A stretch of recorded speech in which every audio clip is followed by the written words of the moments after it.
दिल्ली के मुख्यमंत्री अरविंद केजरीवाल ने विधानसभा में एक कहानी कह के दिल्ली की राजनीति को और भी गरमा दिया है। मुख्यमंत्री ने प्रधानमंत्री का नाम लिए बगैर एक कहानी कही और उस कहानी का प्रभाव जो है दिल्ली की राजनीतिक सरगर्मी को इस तरीके से बढ़ाया कि दोनों पार्टियों का धरना प्रदर्शन से लेकर के अब विरोध जारी है। इस विषय पर बात करने के लिए आज हमारे साथ हैं पूनम चौहान, जो उत्तर पूर्वी जिला भाजपा में उपाध्यक्ष हैं। इनसे बात करते हैं कि ये इस कहानी को कैसे देखती हैं। पूनम जी, बहुत बहुत स्वागत है।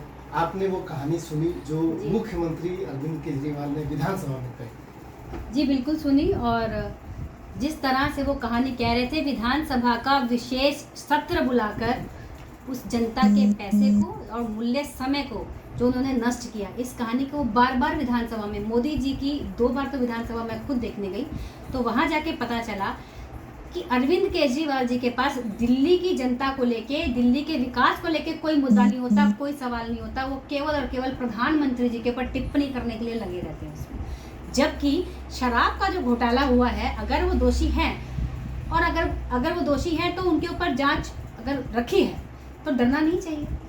अगर वो निर्दोष है तो वो निर्दोष पाए जाएंगे तो उन्हें बरी कर दिया जाएगा। और अगर उन्हें इतना ही डर सता रहा है अपनी कि सीबीआई ने मुझे क्यों बुला लिया, तो सीबीआई तो सबको बुला सकती है। उसके लिए ना कोई मुख्यमंत्री, ना कोई प्रधानमंत्री, ना कोई बड़ा अधिकारी उसके कटघरे में आएगा तो वो ज़रूर बुलाएगी। तो इस चीज़ से केजरीवाल जी को डरना तो बिल्कुल भी नहीं चाहिए था।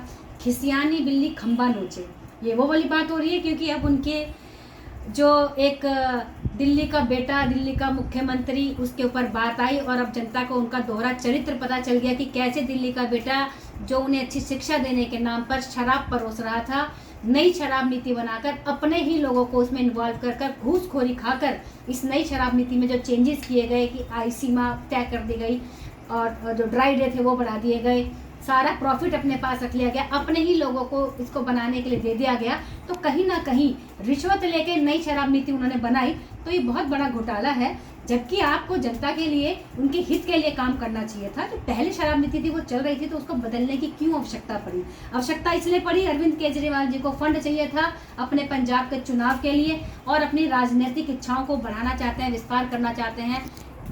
और वो बता रहे थे कि मैं उस देश का प्रधानमंत्री बनना चाहता हूं, और जब मैं प्रधानमंत्री बनूंगा, सबसे पढ़ा लिखा प्रधानमंत्री बनूंगा, तो मैं शिक्षा फ्री कर दूंगा, मोहल्ला क्लिनिक फ्री कर दूंगा। तो मुख्यमंत्री जी, पहले आप दिल्ली में जाकर देखिए शिक्षा का क्या हाल है। जिन स्कूलों की आप बात कर रहे हैं, उन स्कूलों में जो क्लासेस भी चल रही हैं, वो 3 दिन बच्चे ऑनलाइन क्लास ले रहे हैं, दरी पे बच्चे बैठते हैं, उनके बैठने की व्यवस्था तक नहीं है और उनकी बिल्डिंगों की जर्जर हालत है। और अभी हाल ही में उनकी शिक्षा मंत्री जो नई बनी है, आतिशी मैम, वो भी एक स्कूल में गई, उनका दौरा किया, उन्होंने वहां पाया कि स्कूल की क्या हालत थी। और गई तो वो किसी फायदे के लिए थी, लेकिन सारा जो झूठ था, अच्छा शिक्षा मॉडल था, वो जनता के सामने स्वतः ही आ गया। तो उस वीडियो को भी आप जरूर दिखाइएगा, वो भी बहुत चल रही है।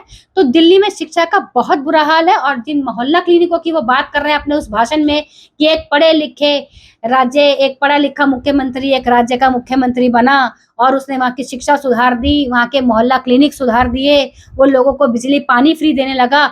और वही महिला, वही जनता, आज अगर आप इस रोड पे भी निकल जाएंगे, पीछे सुभाष मोहल्ले में, प्रत्येक घर में जाकर आपको लोग मिल जाएंगे, केजरीवाल ने हमारी जिंदगी हराम कर दी है, पानी बहुत गंदा मिल रहा है और आ ही नहीं रहा। कल भी पानी को लेकर जनता इतनी परेशान थी, त्राही त्राही मची हुई है। तो किस बिजली पानी फ्री होने की वो बात कर रहे हैं? हर बात को केवल जुमलों में कह देना और प्रधानमंत्री जी के ऊपर टीका टिप्पणी कर देना, छीटाकशी कर देना। पिछले 2 साल कोरोना काल में भी जो प्रधानमंत्री जी का भी जो भी राहत कार्य मिले, उनके ऊपर अपने स्टिकर चिपका के उसका प्रचार प्रसार करना, और जो नहीं हो पाया उसके ऊपर भी ये कहना कि प्रधानमंत्री जी ने हमें काम करने नहीं दिया। लेकिन ये भी लगता है कि ये पूरी तरीके से, जिस तरीके से भाजपा जो है भ्रष्टाचार को इस चुनाव में मुद्दा बनाने जा रही है, मुख्यमंत्री अरविंद केजरीवाल जो है प्रधानमंत्री की डिग्री को इस बार चुनाव का मुद्दा बनाने जा रहे हैं। देखिए मुख्यमंत्री जी, आप अपने विधायकों की भी डिग्री चेक करा लीजिए। आपके एक विधायक रहे हाजी इशराक, अंगूठा लगाया उन्होंने। जब वो पढ़ लिख नहीं सकते तो जनता की समस्याओं को क्या समझेंगे, क्या पढ़ेंगे, सोशल मीडिया पर वो क्या आएंगे? ऐसे ही उनके और भी विधायक हैं जिनकी डिग्रियां उन्हें चेक करा लेनी चाहिए। प्रधानमंत्री जी अगर आप चौथी पास बताते हैं तो उनकी डिग्री चेक करने की जनता को आवश्यकता नहीं है। वो दूसरी बार प्रधानमंत्री चुन के आ रहे हैं और विदेशों में जो उनकी साख है कोई चौथी पास व्यक्ति विदेश में जाकर वहाँ के अमेरिका के राष्ट्रपति से हाथ मिलाकर तो देखे तो उसे उसकी औकात पता लेकिन वो चले। तो कहते तो हैं कि बादल जब के नीचे से जहाज जाएगा तो रडार में नहीं आएगा, तो ये तो प्रधानमंत्री की बात नहीं हो सकती। प्रधानमंत्री जी की वो तो किसी ना किसी बात को पकड़ते हैं। मुख्यमंत्री जी का तो ये हो गया कि कैसे न कैसे, अब मैंने कहा ना, सपना बहुत बड़ा देख रहे हैं, भारत पर राज करने का सपना देख रहे हैं। और कहा करते थे कि मैं कोई जोड़ तोड़ की राजनीति नहीं करूंगा। तो अरविंद केजरीवाल जी की तो एक भी बात आप ले लेंगे ना, वो पलटू है एक नंबर। आज कुछ कहते हैं, कल कुछ कहते हैं, कभी नीतीश के साथ हाथ मिला रहे हैं, राहुल गांधी के साथ हाथ मिला रहे हैं, जो भी मोदी विरोधी है अरविंद केजरीवाल जी के साथ हाथ मिला रहे हैं। लेकिन डराने की राजनीति, तो आरोप यही लग रहा है कि डराने की राजनीति जो है वो भाजपा ही कर रही है। तो डर क्यों रहे हैं? कोई आपको डराएगा, आप क्यों डर रहे हैं? आपने कुछ गलत किया, आप तभी डर रहे हैं ना। कुछ तो किया है, दाल में कुछ काला है, तभी सब भाग रहे हैं ना। नहीं तो फिर चोर चोर मौसेरे भाई इसीलिए इकट्ठे हो रहे हैं कि हाँ तुम भी साथ आ जाओ, तुम भी साथ आओ, साथ आके प्रधानमंत्री जी को घेर तो लेंगे। ये लग रहा है कि वो जबरदस्ती का डर है, बस फंसाने वाली बात है कि बिना वजह जो राहुल गांधी को जिस तरीके से उनकी सदस्यता गई, उसको लेकर के वैसे सैकड़ों ऐसे बयान हैं जो किसी न किसी को आहत करते हैं, किसी न किसी के मानहानि की बात है, तो वो तो डराने की ही कोशिश है। मुख्यमंत्री जी आए थे लोकपाल बिल के द्वारा कि हम भ्रष्टाचार को खत्म करेंगे, और आज इसी भ्रष्टाचार में वो लिप्त हैं।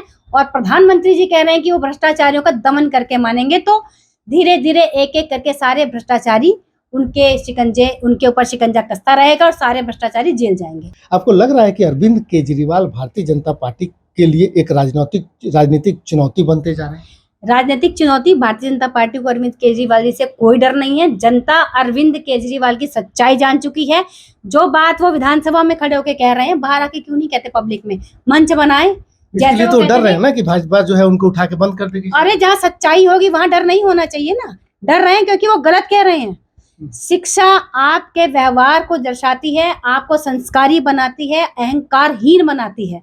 और अरविंद केजरीवाल जी के पूरे भाषण में आपने सुना कि वो किस तरह से अहंकार शो कर रहे थे अपना।